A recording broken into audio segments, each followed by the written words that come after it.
putu ayu dan kue talam. Pertama saya akan bikin lapisan kue talamnya dulu. Saya akan kukus ubi ungu sampai matang dan dalamnya ini empuk. Ini kira-kira sebesar ini tuh butuh waktu 30 menit.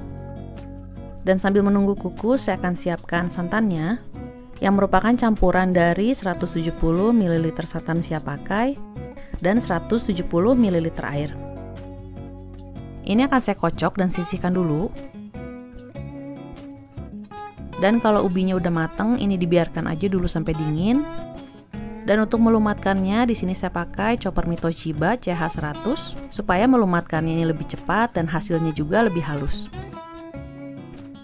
Dan ini akan saya masukkan ubinya sekitar 200 gram.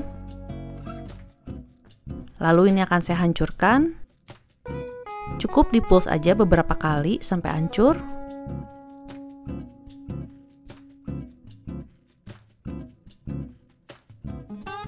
Lalu masukkan 75 gram gula dan santan yang tadi udah disiapkan. Ini akan saya campurkan sampai rata. Dan ternyata ini wadahnya kurang besar, jadi saya ganti pakai yang lebih besar, yaitu yang 1,5 liter. Dan kalau udah tercampur rata, masukin aja 50 gram tepung terigu protein sedang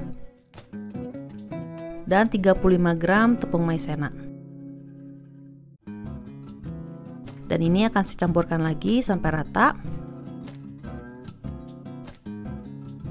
Kalau udah, adonan ini bisa disaring lagi untuk pastiin nggak ada yang bergerinjil. Dan ini bisa disisihkan dulu adonannya. Sekarang saya akan bikin adonan bolu atau putu ayunya. Pertama, siapkan santannya. Di sini saya pakai 200 ml santan dengan kekentalan sedang juga. Saya pakai 100 ml air dan santan siap pakai 100 ml. Ini bisa ditambahkan pewarna makanan warna ungu kalau mau, tapi ini opsional aja. Lalu siapkan bahan keringnya, yaitu 150 gram tepung terigu protein sedang. Tambahkan 1/4 sendok teh garam dan 1/8 sendok teh vanili bubuk. Dan ini akan saya aduk sampai rata.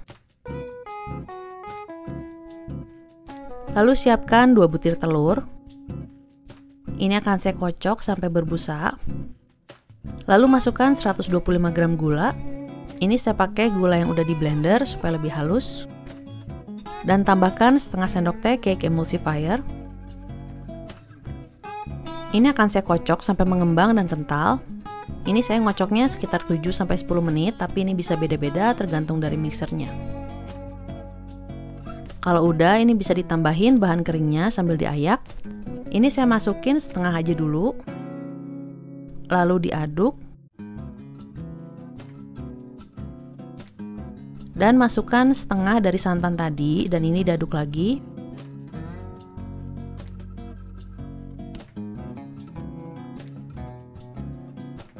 Tambahkan lagi setengah bahan kering dan diaduk lagi.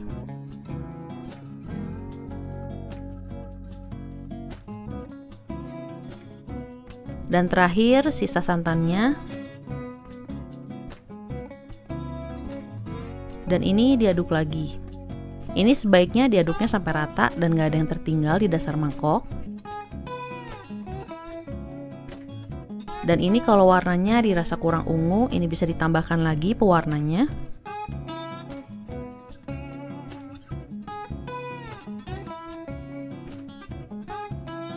Kalau adonan tadi udah siap, sekarang siapkan cetakan kue talamnya. Cetakannya ini udah saya olesi dengan minyak sebelumnya supaya nanti lebih mudah waktu dikeluarkan. Dan ini akan saya tuang adonan kue talamnya dulu. Ini saya pakai scoop es krim yang 20 ml. Tapi kalau nggak pakai juga ini bisa dikira-kira segini aja diisinya. Dan ini kalau udah akan saya masukin dulu ke dalam kukusan yang airnya udah mendidih. Lalu ini kalau udah bisa ditutup kukusannya dengan tutup yang udah dilapisi dengan kain supaya airnya ini nggak netes ke dalam adonan. Ini dikukusnya cukup 5 menit aja untuk mengeraskan sedikit adonannya. Saat udah 5 menit, ini kita bisa masukkan lapisan kue bolunya atau putu ayunya. Ini juga sama, saya pakai scoop es krim yang 20 ml. Ini kompornya bisa dikecilkan dulu apinya. Dan kalau udah, ini bisa ditutup lagi. Dan lanjut dikukus selama 15 menit atau sampai mateng. Ini bisa dites tusuk. Kalau tusuk satenya ini udah kering, ini berarti udah mateng. Ini bisa diangkat dari kompor dan dibiarkan aja dulu sampai nggak terlalu panas. Dan sebaiknya ini dikeluarkannya saat masih hangat supaya lebih mudah.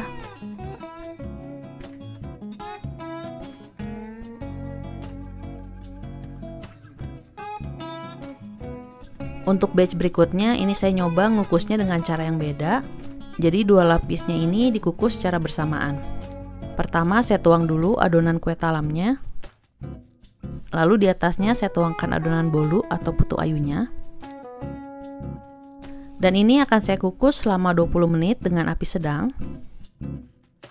Dan ini saat udah dikukus, hasilnya sebenarnya nggak jauh berbeda, jadi bebas aja mau pakai cara yang mana.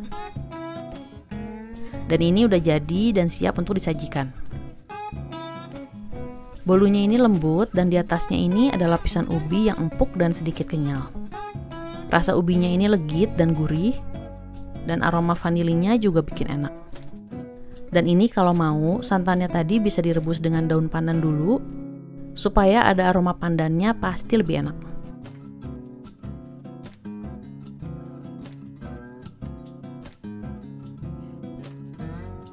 Oke semua, makasih udah nonton video ini. Selamat mencoba dan sampai ketemu di video berikutnya. Bye!